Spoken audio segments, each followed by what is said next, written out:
तीन बहुओं के रवैये से सासू माँ बहुत परेशान थी। दरअसल बात ये थी कि तीनों बहुओं में किसी बात को लेकर अनबन हो गई थी। तब से ही तीनों एक दूसरे से मुंह फुलाए रहती थी। ना कोई सीधे मुंह किसी से बात करती, ना किसी का कहना मानती। पड़ोसी भी इस बात को जानते थे और जाने कैसे कैसे बातें भी करते। इसीलिए सासू माँ ने तीनों बहुओं को तुरंत अपने कमरे में बुलाया। मैं कई दिनों से देख रही हूँ, तुम तीनों अलग अलग सारे काम कर रही हो। ये सब नहीं चलेगा, तीनों को मिलकर ही काम करना पड़ेगा। सास की बात सुनकर एकदम से बड़ी बहू बोल उठती है। नहीं मम्मी जी, मैं इन दोनों के साथ कुछ नहीं कर सकती। मैं इस घर की बड़ी बहू हूँ, फिर भी ये मेरा कहना बिल्कुल भी नहीं मानती। अरे जेठानी जी, जानबूझकर मुझे डबल काम करवाती है आप, और छोटी मुझसे टेढ़े मुंह ही बात करती है। इन दोनों के बीच हमेशा सैंडविच बन जाती है मेरी, और मैं हमेशा आलू की तरह बीच में मसली जाती हूँ। मम्मी जी, इन दोनों को लगता है कि मैं छोटी हूँ तो इनके पैरों तले दब जाऊंगी, लेकिन नहीं, मेरा भी उतना ही अधिकार है जितना इन दोनों का है।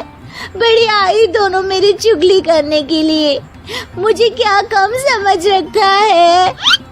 तीनों बहू एक दूसरे से बहस करने लगती है और सास दोबारा ये देखकर टेंशन में आ जाती है और सबसे कहती है, चुप हो जाओ, अब से तुम तीनों सारे काम एक साथ करोगी, आंख बंद करके एक दूसरे की बात सुनोगी। तुम तीनों इस बात को गांठ बांध लो, वरना अगली छुट्टियों में तुम्हारा अपना मायके जाना कैंसिल। सास की बातें सुनकर डर के मारे तीनों हामी भर देती हैं। जी मम्मी जी, मैं समझ गई। हाँ मम्मी जी, जैसा आप कहें, आप जो कहेंगी मैं वही करूंगी।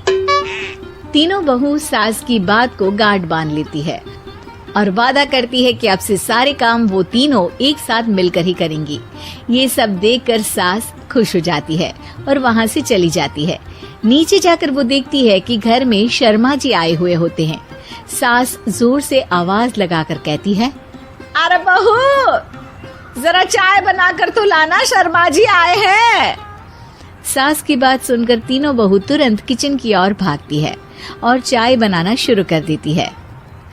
मुझे तो एकदम मसाले वाली कड़क चाय पसंद है, तो हम शर्मा जी के लिए मसाले वाली चाय ही बनाएंगे। अरे नहीं दीदी, गर्मी के मौसम में मसाला चाय कौन पीता है? मैं तो शर्मा जी के लिए इलायची वाली चाय ही बनाऊंगी। ये कैसी बात कर रही हैं आप दोनों?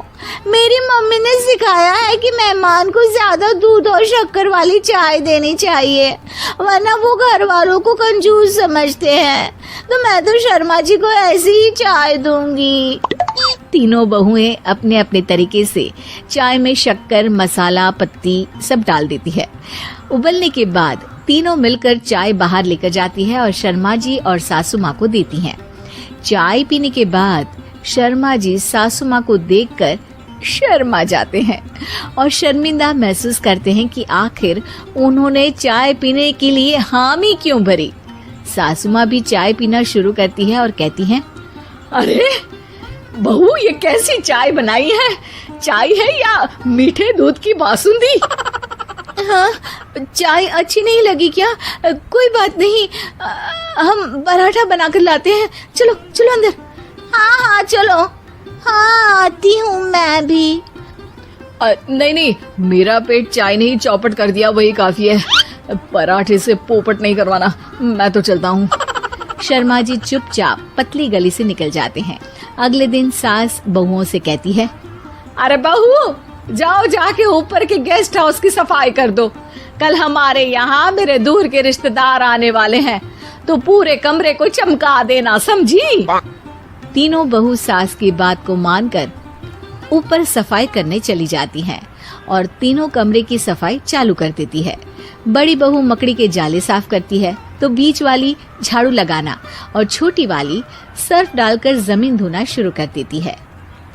अरे दीदी, जेठानी जी, अभी मैंने पूरी फर्श धोई और आप फिर से धूल नीचे गिरा रही हैं। और मछली जेठानी जी, आप बिना झाड़ू की धूल यहाँ छटक रही हैं। अरे तीनों को साफ करना है, एक साथ सफाई करते हैं ना।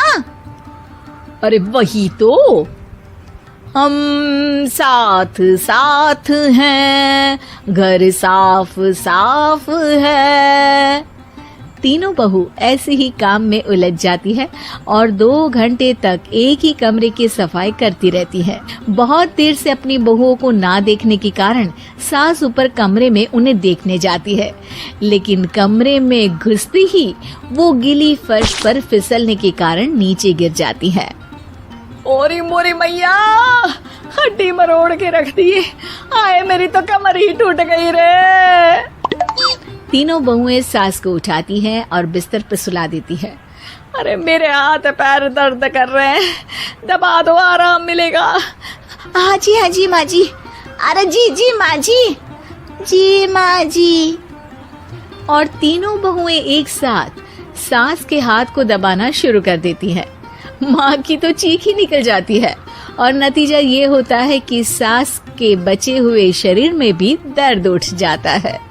हाय राम, ये क्या कर दिया तुम तीनों ने। अरे मेरी तो किस्मत ही फूटी है कि तुम जैसी बहुएं मुझे मिली। हे भगवान, पूरे शरीर में दर्द बढ़ गया है। अब तो पता नहीं कि चल भी पाऊंगी या नहीं। माफ करो, मुझे गलती हो गई मुझसे कि तुम तीनों को एक साथ काम करने के लिए बोला।